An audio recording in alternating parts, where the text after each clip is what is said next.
Welcome back to the Kuryakyn Garage. Today's episode, working on the 2010 Street Glide. We're going to change out these stock turn signals for some driving lights and turn signals, and we're going to add some chrome trim on the way. So let's get started.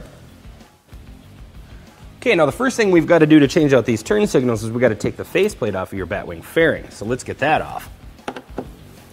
Once you have the fairing screws and the windshield off, you can take off the front faceplate, and don't forget to unplug your headlight. The next thing we're going to remove is going to be the turn signal mounts. These are just held on by T40 Torx on each side. Okay, once we pull the last bolt out, we're going to follow this wire up and disconnect the plug.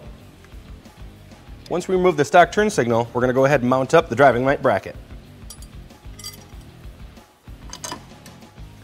And next, we're going to mount the driving light and turn signal.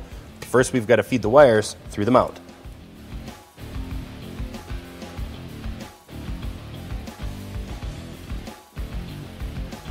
Once we have the wires run through the mounting bracket, I've got them zip tied up here just so they don't fall for right now. And we're going to go ahead and put the black connector on the ends of the wire so we can plug it back into the stock location. Okay, once you have the wires installed into the pigtail, matching the colors up to the stock colored wiring harness, we can go ahead and plug that in, and we'll tuck away the excess wire. Okay, now this white wire is the wire that powers your spotlight. We're going to hook it up to a white Y connector that's included in the kit. The other half of the Y connector will go to the spotlight from the other side of the bike, and then we'll have the one terminal that's going to go to the switch. Okay, once we have the other side installed, I'm going to go ahead and connect the other half of the Y connector so we have a single point for both spotlights. Now this bike comes with a factory accessory switch, so I found the accessory wire in the wiring harness here, and I'm going to go ahead and attach this T-tap in line so we can plug in our spotlights. Okay, once we've got the wiring harness installed and we've got it all tucked away and secure for moving around, we'll go ahead and test the lights out. So the running lights look good. We hit the accessory switch. Perfect, got good lighting here. Check one of the turn signals. Good.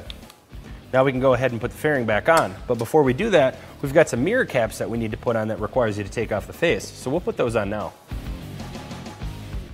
Okay, now we've lowered the bike down so you can see that I've got the faceplate back onto the batwing fairing and I've got the windshield in place, but instead of putting just the stock screws in there, we're going to use Kuryakyn's new Deluxe Windshield trim.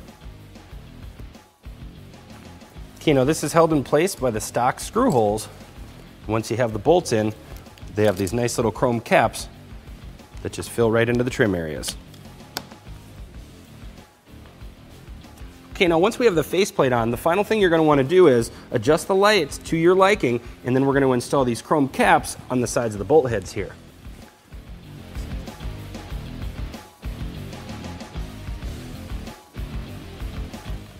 Well, that's it. That's just how easy it is to put driving lights on a 2010 Street Glide. Till next time, we'll see you then.